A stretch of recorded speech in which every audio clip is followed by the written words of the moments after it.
everybody, I have an unboxing video for you here. So I'm pretty excited about the shipments today. Everything's a little bit different. So this first box, as you notice, is pretty big. It's actually a number of animals. This is kind of cool. Back when I worked at Prehistoric Pets, somebody that bought the animals from me moved these animals to another guy who actually raised and bred these animals. So these are animals that I sold years ago, and this is the fruits of the offspring. This is from my buddy Alonzo. Did a really good job packing these up. Getting these kind of genetics packed into little Super Dwarf packages is cool enough, but let's see if we can see a couple of these. Which I'm not sure how many got this cool pattern, but these Super Dwarfs, you know, a lot of Super Dwarfs have really awesome striping, dorsal striping, that I personally love selective breeding for. I try to keep a lot of those animals because they just look so awesome. But these ones, yeah, this might be one of them. Ooh, little present in that bag. Look at that. Yum. These ones kind of combine some of the striping with a banded pattern that was just fantastic. So check this out. This is a double head albino anery, but every top portion is trying to connect with these side rosettes. And it just ends up like, look at that banded tail. Almost like a Sulawesi tail. And I don't know if you can see that. It would be so cool to have an animal like this that just has that unique banded pattern. It's also 100% het for albino and anery. And oh, here's the real treat here. I'm not sure how good these are gonna turn out on camera. All these animals have the same genetics. They're Super Dwarf. They got that crazy banded pattern going on, which I'm really hoping is something that is inheritable and can be selectively bred for. But they also have their 100% het albino, which we're all familiar with. It's pretty common. They're also het for anery, which is a gene that removes all of the red pigment in the animal. So if something comes out albino, which Super Dwarf albinos have that intense orange, and anery on top of it, we call that a snow. And they're just like a ghosted out, you know, all the color is erased. But on these are all purple albino. On purples, you still get the dark patterning on it.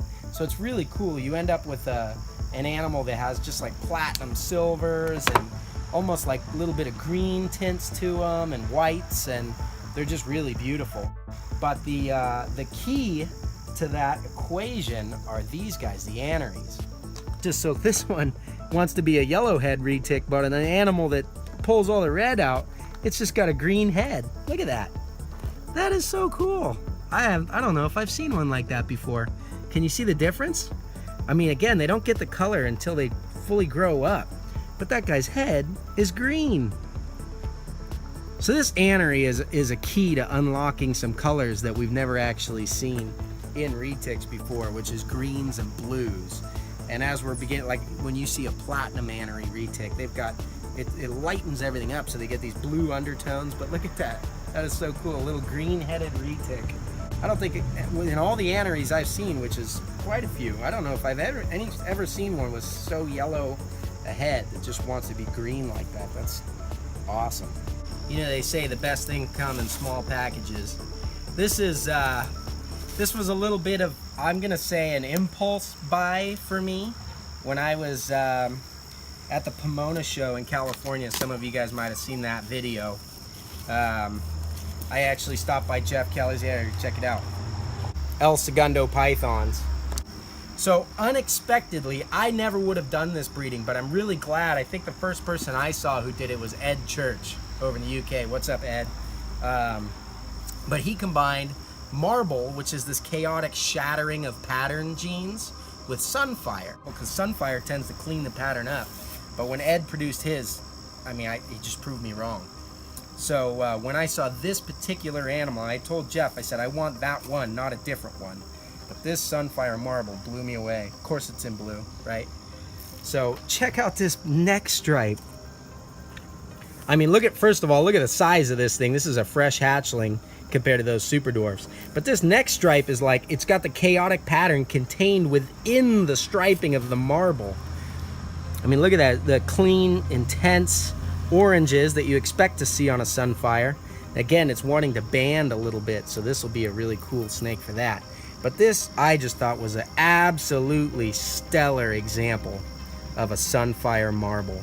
We'll put this one away, and then we're gonna check out the next one, which is not something you might expect to see here. Let's see, for those of you who are on it, here's a little sneak peek at what's inside. These are a wild-caught animal that I worked with when I was younger, actually a teenager, believe it or not. But check this out. The man, Dan, at DM Exotics.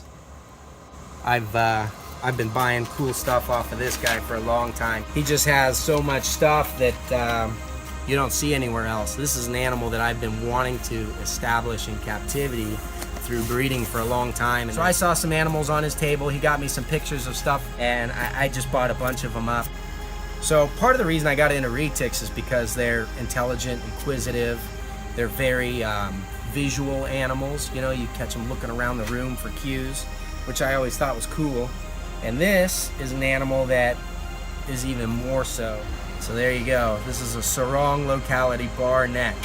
I don't want him to get too crazy, but this is a reduced pattern, kind of fading banded on the neck animal. One of the males. I don't want him to get a look around. Like I said, they're very visual.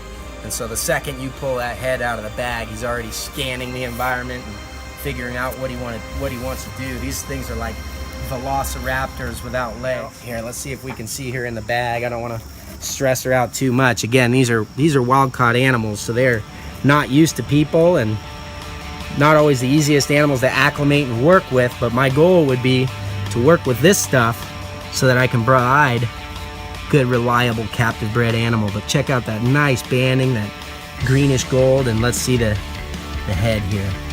Wow, look at that. What a beauty. Hi, sweetheart. Check out those like gecko eyes that are just gigantic eyes, big plated shield on the head. There she goes. That's what the bar necks are kind of known for. So she's gonna go straight in her cage because I'm not gonna wrestle her back into a bag and stress her out. But for as small as this animal is girth-wise, check out the length. That is a pretty beautiful animal. You can see why they call them bar necks. So anyways, she's a Pittsburgh black and gold now. And we'll just keep working that direction. Hopefully I'll have some babies someday in the not too distant future to brag about on some of these videos. So keep your eyes out. We'll catch you next time. Thanks for joining us for that unboxing. You guys take care.